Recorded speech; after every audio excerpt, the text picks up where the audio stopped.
All right, today we are building a digital fortress. Seriously, we're talking about the shift from AI that can, write an email to AI that can actually book your flights, manage your company's expenses, the whole shebang. And with that kind of power, well, that comes with a whole new level of risk. So we're going to dive deep into the architecture of safety for these incredibly powerful new systems. Okay, so let's set the stage here. For the last few years, we've all gotten used to what we can call content engines, like ChatGPT. You give it a prompt, it generates text, an image, some code, it creates stuff. But what we're talking about now is the new frontier, action engines. These AIs don't just create, they do. They take real actions in the real world. They book the flight, they file the expense report. And that is the absolute key here. When an AI can act, the consequences of a mistake are just so much higher. And that really brings us to the single biggest question we're tackling today. I mean, think about it. When you hand an AI the keys to your most critical systems, how do you make absolutely 100% sure it won't drive off a cliff, whether that's by accident or not? How do you build the rules of the road right into its DNA? To answer that, you need a blueprint, and that's what we have here. Think of this as the architectural plan for our digital fortress. First, we're going to architect the agent's internal rules, its conscience, if you will. Then, we'll harden the walls against attack. After that, we'll set up a human response plan for when, inevitably, something goes wrong. And finally, we'll see how all of these layers work together to build trust right into the design. Right, so every fortress needs walls. It's the first thing you build. For an AI agent, the first and maybe the most critical step is defining its limits. You simply can't let it roam free. You have to build these digital fences that tell it where it can go and, probably more importantly, where it absolutely cannot. And in the world of AI, we call these fences action boundaries. This really gets to the core of the problem. You start with a large language model, an LLM, that in theory could do almost anything. Action boundaries are the technical controls, the rules that take that limitless potential and channel it into a governed agent with a very specific and very safe job to do. And look, this isn't just a vague idea. It's enforced with actual code. You use policy-based governance tools, things like OpenAI's function calling or Amazon Bedrock Guardrails, and they basically act as the gatekeepers. The AI has to go through them to do anything, and they enforce these hard limits. Then, on top of that, you layer on things like role-based access control, or RBAC. Now, this is a classic security practice. It's just like it sounds. You give the AI a role, like travel booker, with a super clear set of permissions. It ensures it can't even see systems or data it's not supposed to. And finally, you use context-aware permissions, which get even stricter when the AI is handling sensitive stuff, like your financial data or healthcare records. Okay, so let's make this really concrete. Imagine that AI agent that manages corporate travel. Its action boundaries would be crystal clear. For instance, it can't book a flight over, say, $2,000 without a human approving it. It's completely forbidden from booking travel to countries on a restricted list. And it cannot just decide to change your schedule on its own within 24 hours of your flight. These aren't just suggestions, they are hard-coded fences. So we've got these hard-coded fences in place. They stop the AI from doing things it's not allowed to do. But what about the decisions it makes inside those boundaries? We also have to govern its thinking.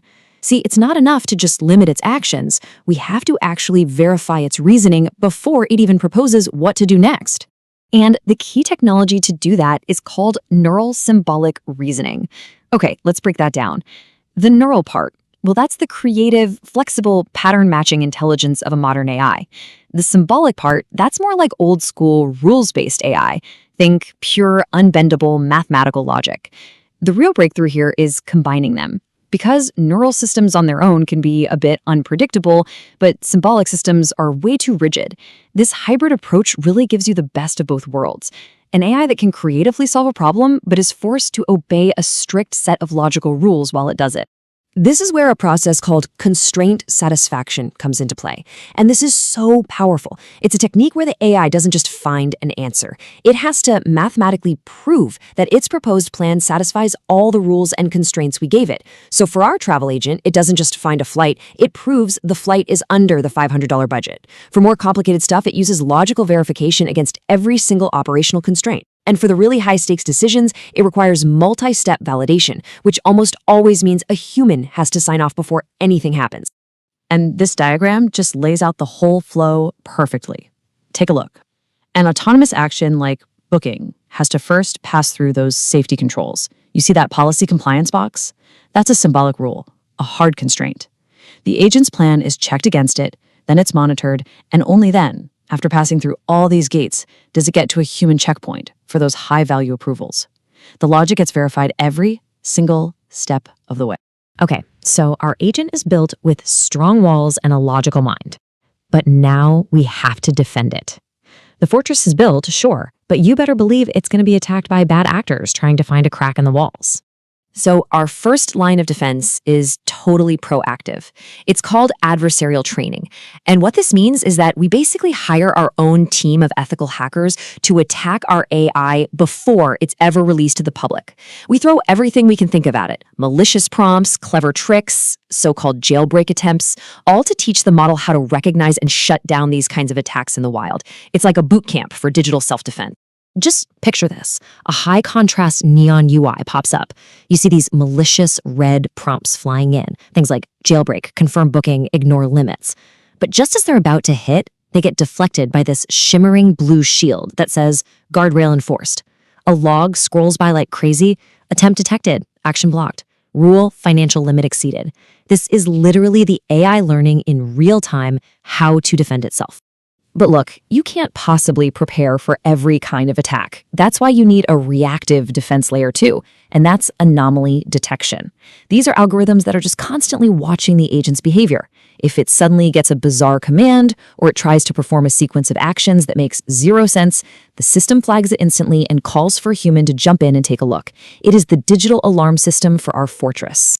So the really crucial thing to get is that these two systems are designed to work together, hand in glove. Adversarial training is the proactive drill sergeant preparing the AI for all the threats we know about. Anomaly detection is the reactive sentinel on the wall, watching for all the new and unknown threats that might slip through. You absolutely have to have both to build a truly resilient system. Now, let's be realistic for a second. No fortress is ever 100% impenetrable. Defenses can be breached, and when they are, your response is what defines whether your users will ever trust you again. A technical failure can quickly become a full-blown crisis of trust if you don't have a plan. And that plan needs to be precise and practiced. Let's go back to our travel agency example. If customer data is breached, the response isn't panic, it's a protocol. Step 1, containment. Lock everything down. Stop the bleeding immediately. Step 2, investigation. Figure out how they got in and exactly what they took. Step 3, notification. You have to tell your customers, the regulators, everyone who is affected. You have to be transparent and you have to be fast. And finally, step 4, mitigation. You fix the vulnerability so this exact thing can never, ever happen again. And that quote right there is really the key takeaway for this whole section. Perfection is impossible. Things will go wrong. But a transparent, rapid, and effective response to failure is what shows you're prepared and that you're responsible. That is how you build and maintain trust in a very imperfect world. So let's pull all these threads together. Building a safe and responsible AI agent, it's not about finding one magic bullet solution. It's about a multi-layered strategy, something you have to design from the ground up with safety in mind at every single step. It all rests on 3 core pillars. First, a robust architecture built with strong action boundaries and rigorous logic verification. Second, deep resilience, which you build through that proactive adversarial training and reactive real-time monitoring. And third, unwavering responsibility, which you demonstrate by having a clear, human-led incident response plan ready to go at a moment's notice. Which really leaves us with one final thought. This technology is moving at an absolutely incredible pace. These agents, they're on their way to becoming our colleagues, our assistants, our partners in our daily work. So the question we all have to answer isn't just a technical one. It's about how we design the very framework of our relationship with them, the rules that will govern not just what they do, but the very foundation of our trust in their autonomy.